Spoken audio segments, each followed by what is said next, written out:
First, let's start with the modal verb must. The modal verb must may be used in three possible ways. Number 1, formal obligation. Number 2, necessity. And number 3, logical certainty. And the modal verb ought to may be used in two possible ways. Number 1, moral obligation or desirability.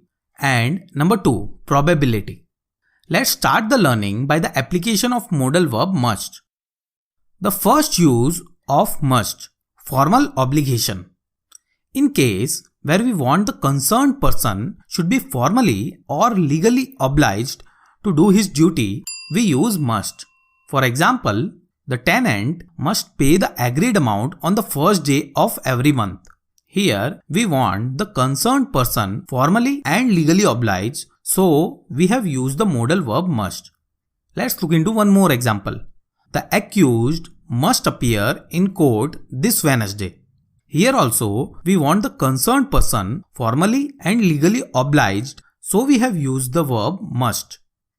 Please note the use of shall is also correct in such sentences, but the use of must is more common. Let's look into the next usage. The second use of must is necessity.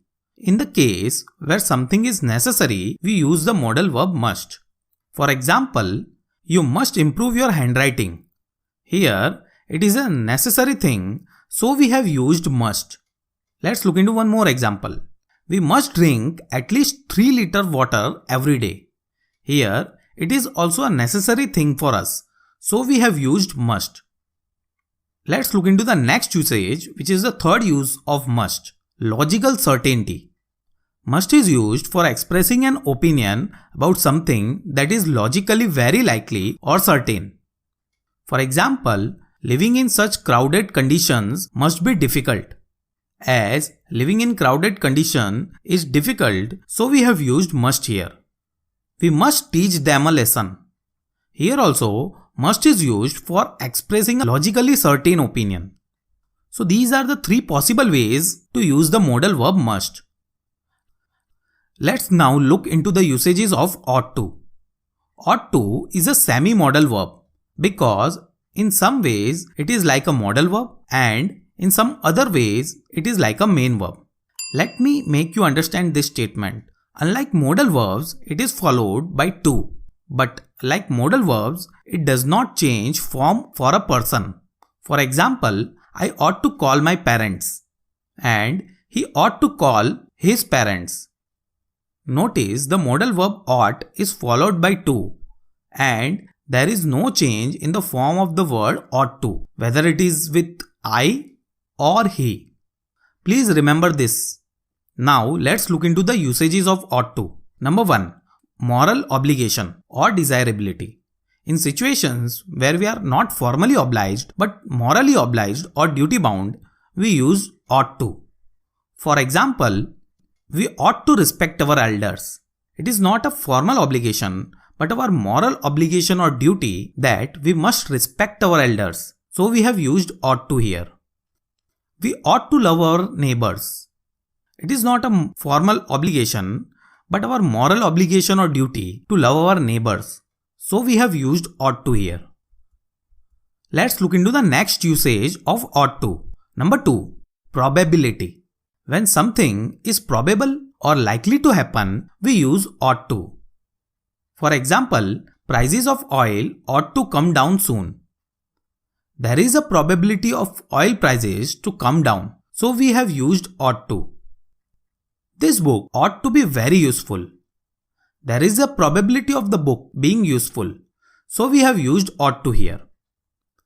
Please note, in both usages, we may use should in place of ought to, and generally the use of should is more common.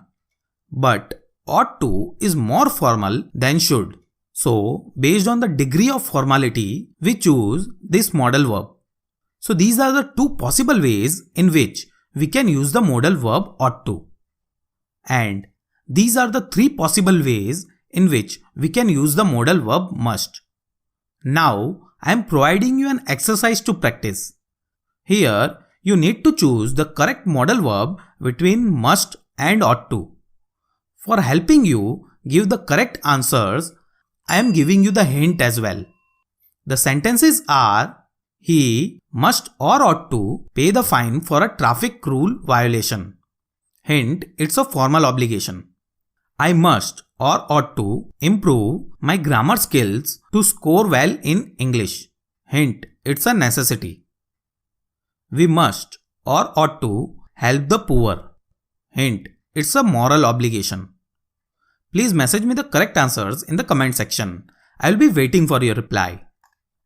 That's all in this video. Let's quickly revise what we learned in this lesson. At the beginning of the video, I asked you a question. Which sentence is correct? We must provide the information of theft to the police, or we ought to provide the information of theft to the police. As we are referring to necessity, the correct sentence will be: we must provide the information of theft to the police. Then we learn the ways in which must and ought to are used, along with the similarities and differences with examples. The modal verb must may be used in three possible ways. Number 1, formal obligation. Number 2, necessity. And number 3, logical certainty. And the modal verb ought to may be used in two possible ways. Number 1, moral obligation or desirability. And number 2, probability. Finally, I gave you an exercise to practice whose answers you will be giving me in the comment sections. That's all in today's video. Thanks a lot for watching the video. Like, comment, share and subscribe in case you found the video helpful. We will meet in the next video. Till then, goodbye.